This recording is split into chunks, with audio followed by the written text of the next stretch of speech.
Okay, I'm tempted to not touch the bottom bearing, but I'm going to go ahead. Now, one of the things about this is sometimes these bearing screws are part of what's holding the motor in place. Well, you know what? That's the case with this one. I take this screw out, just making sure it's tight.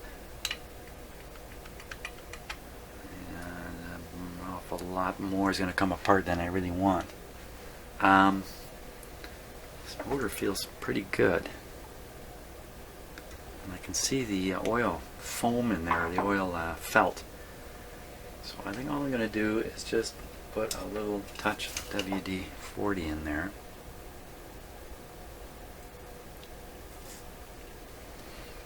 On the felt. And I think that's going to be sufficient, really, because there's no indication that there's any problem in there. I'll leave the bearing the way it is. But in most cases, you got to open that bearing and feel around in there too. So, now we'll put this guy back in. It can be a bit of a problem putting these in, depending upon the position of this, because it's got to run in the raceway here. Wait a minute. Wait a minute. Didn't quite do everything.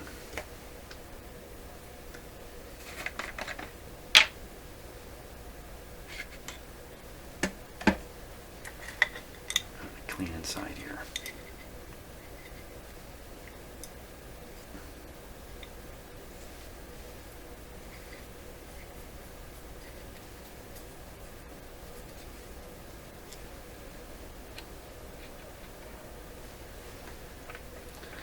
The shaft on these, just like this one, usually has some grooves in it. I believe that's to give space for the lubricant to hide out.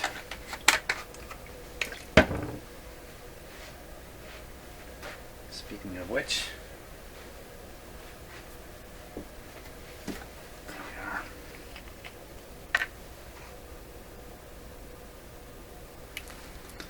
so much for cleaning my fingers.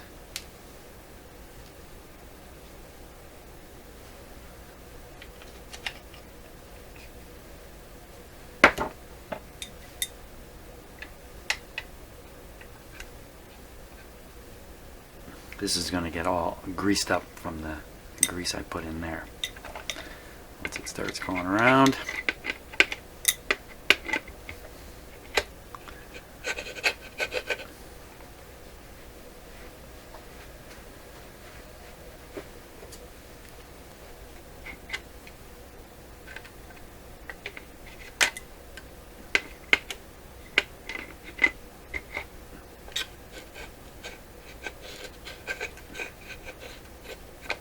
waiting for the roller to drop in. There we go. Dropped in. Very good.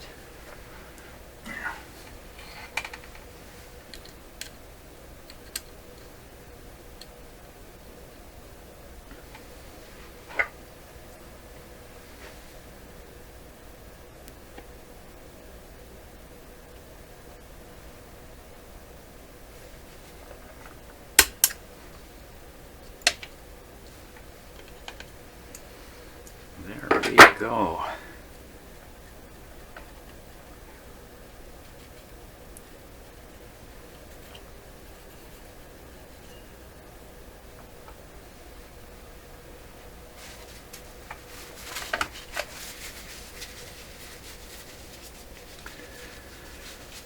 Okay, we'll put the platter back on and give it a whirl. Just need to find the platter. What do I do with the platter? There it is. Okay, it's worth taking a look at the inside of the rim. There's nothing going on here. Using my greasy fingers, I shouldn't be doing that.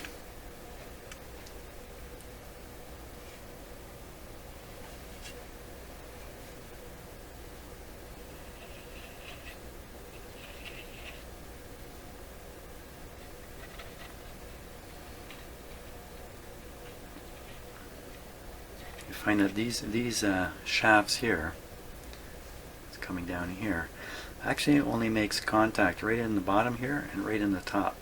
And some brass bushings.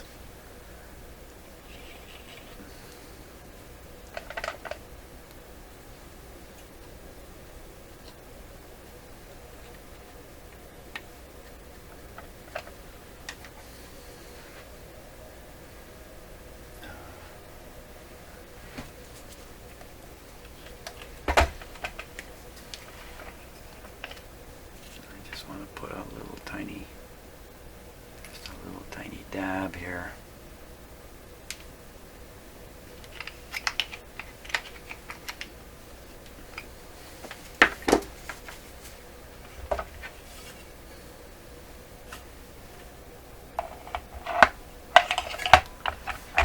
Now, push the intermediate wheel in. There it is.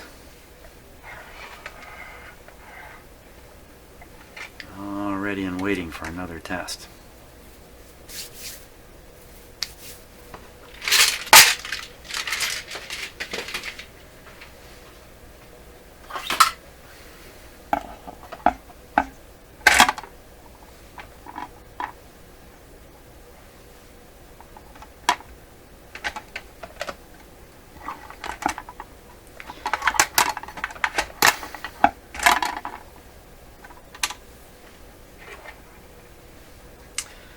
Lock is off, speed is 33, that is set off, power on again, manual. Oh! I knew it wouldn't take long for me to mess it up. Oop, what happened there? All kinds of stuff happened there.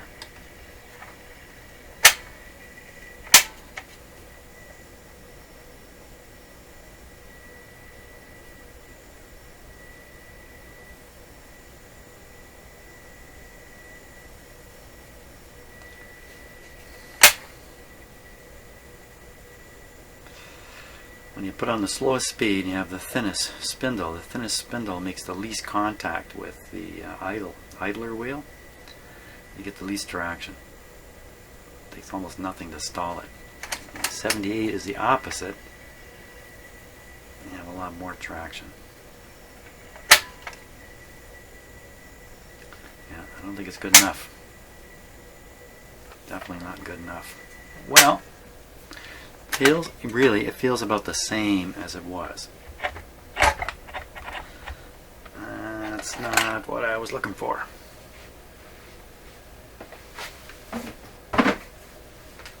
So, why is that?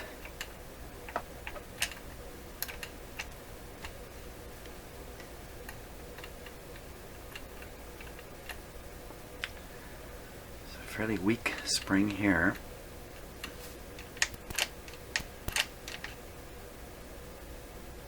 That motor was still spinning.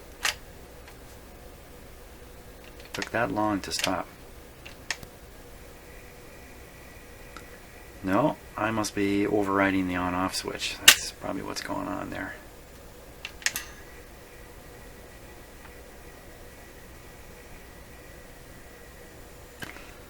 Now, when the platter's on, the wheel is pushed in a little bit.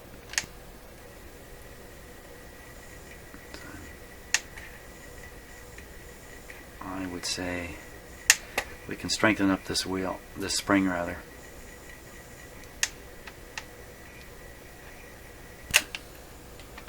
I think we can do that. Okay, let's do that.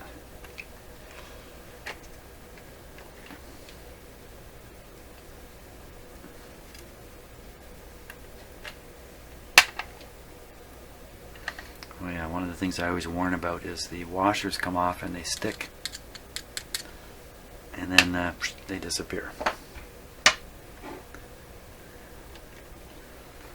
So let's take a closer look at it.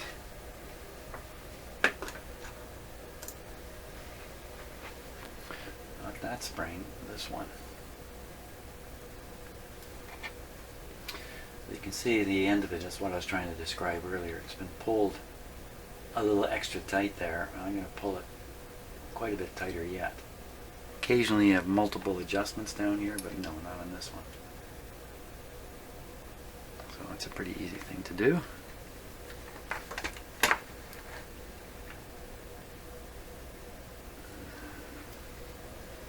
Not sure if I can really get this on camera. Let's pull it off first.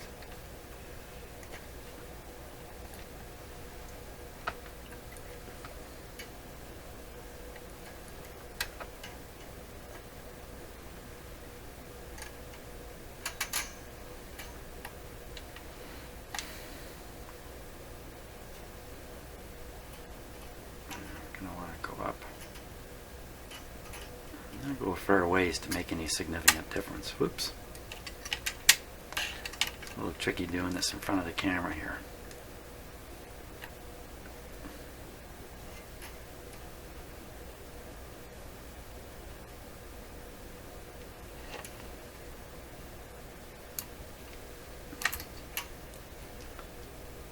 Just kind of want to distort that.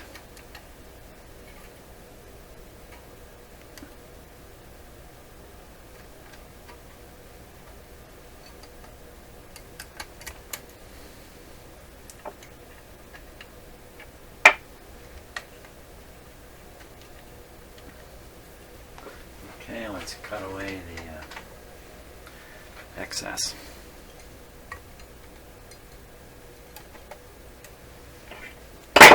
Oops.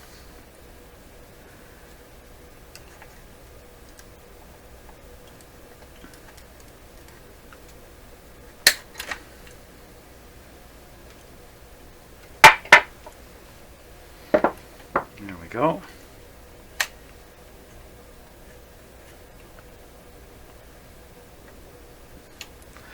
Okay, now it's not like a gigantic change of force there.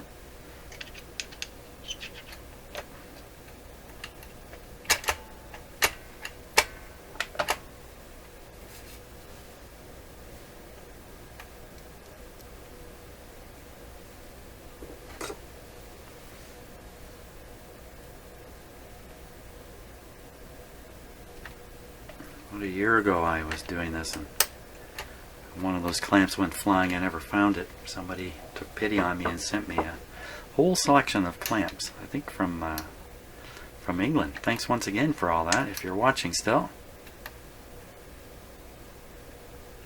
But luckily I didn't need them this time because nothing went flying. Okay, platter. Great big platter has a mysterious way of disappearing here. How can that happen? It could happen because it looks like a record.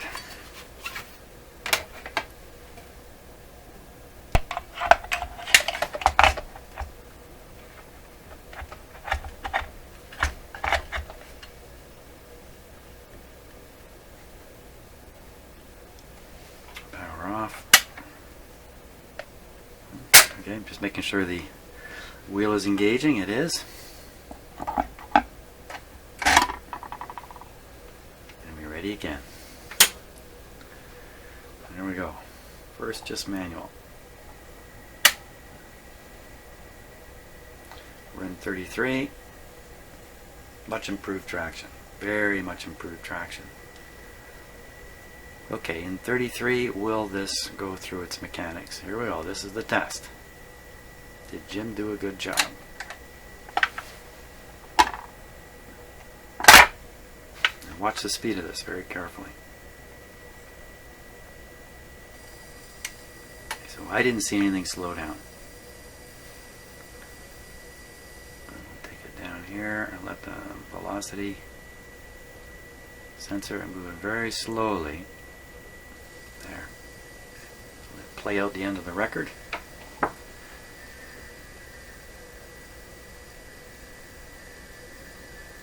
it's interesting to look at this record. Well, we'll take a closer look at it, how the grooves are in the inside of it. Well, actually, well, no. There it goes.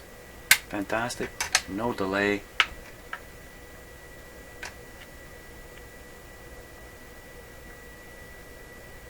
And off. Fantastic. I'll show you what's so cool about the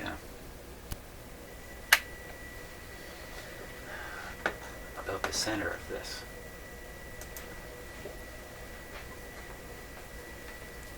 Okay, so when you look at the grooves here, there's actually two things going in. There's a groove moving in towards the center quickly as compared to the music grooves. But look how it's going back and forth and back and forth and back and forth. So I was saying there's something called a velocity sensor mechanism in this record player, which picks up the change of speed, if I can put it that way, when the tone arm reaches the center of the record. But the back and forth is another kind of trigger, an earlier form of trigger. That earlier form, kind of demonstrate here a little better, was as long as the tone arm headed towards the center, everything was fine. The moment the tone arm made a move away from the center, the mechanism would pick up that movement and it would pick it up and put it back. So the one that's in this record player is a velocity sensor. So when the tone arm starts moving more quickly as it gets into here, that actually enables the mechanism to catch it and pick it up. The problem is I can't really put the tone arm in there because it's going to pick up almost every time I do it, or every time I do it. So I can't really demonstrate. You can't see the back and forth. If I could drop this into these grooves and it would stay there, you would see that it just goes back and forth and back and forth. So I think the velocity sensor type took over as soon as somebody developed that. It's interesting that records can have those two, can be designed to enable both the old mechanism and the newer approach. Well, I think we should hear it. We have to play something here at this point. So I'm going to get rid of that. Well, we can play this one. Why not? Why not? What's this song called? It's a Miracle. I think we've heard this. Pour me a glass of teardrops. Okay, I'm not feeling sad, but let's hear the sad song. Pour me a glass of... Oh, hang on.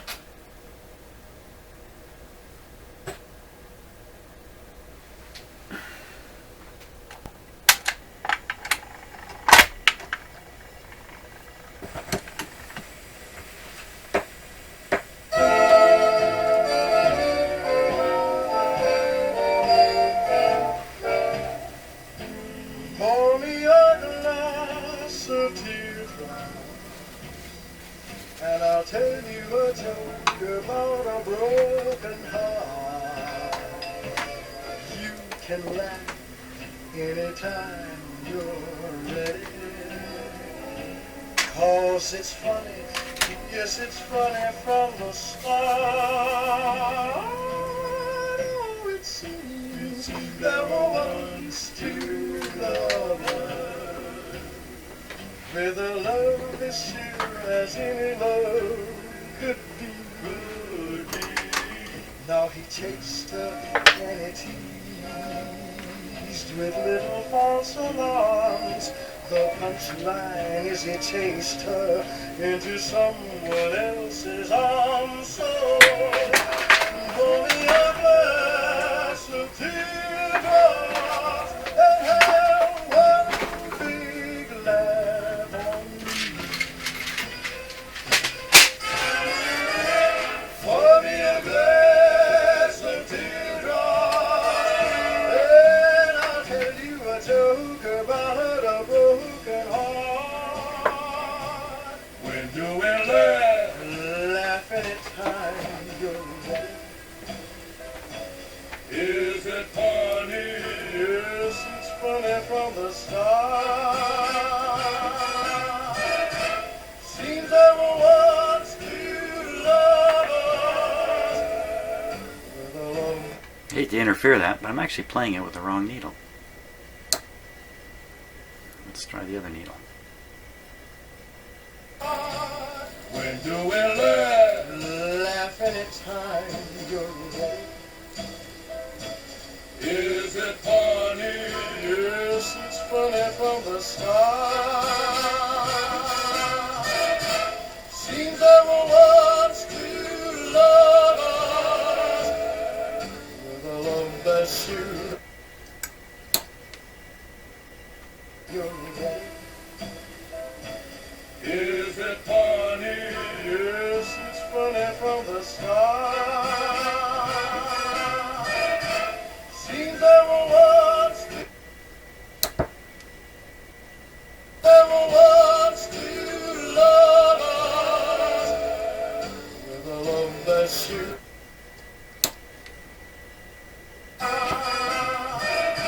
Seems there were once two lovers with a love that should as any love could be. And he sees the moon with little paws along. Yes, he did.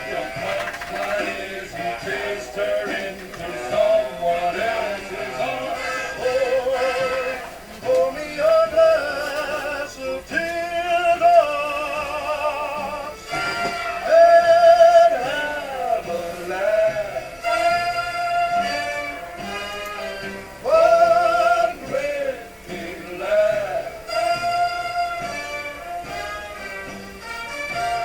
One great big laugh for me.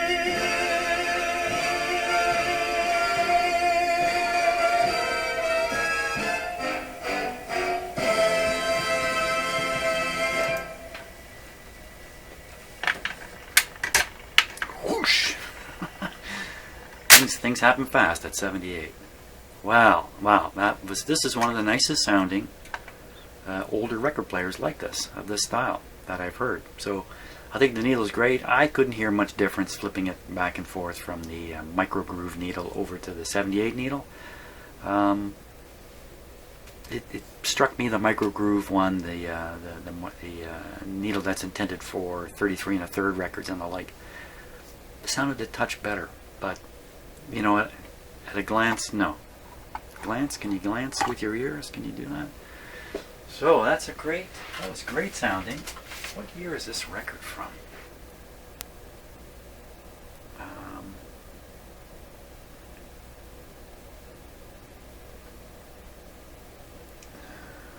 I don't see a year on it, unfortunately. So this is probably a later record. Whatever that would be. What would be the last years they made 78 records? Probably maybe the mid 40s, I'm going to guess, would be when 78s were dying right out. But it could have been earlier than that. So anyway, there we go. That's great. Now, the next thing I need to do is I need to bring up here. Here's the console amplifier up here, and I've got the receiver just around the corner. Got to bring them in here. We've got to do the AM tune-up thing. Poke around with the FM slightly, but I don't want to put any time into it, really. And then this thing's ready to go right back in the console and head back home. It's actually heading to a store in Toronto where it'll be offered for sale without the FM working. So it's saleable as a good record player. That's for sure. That's great. Okay, thanks so much for watching.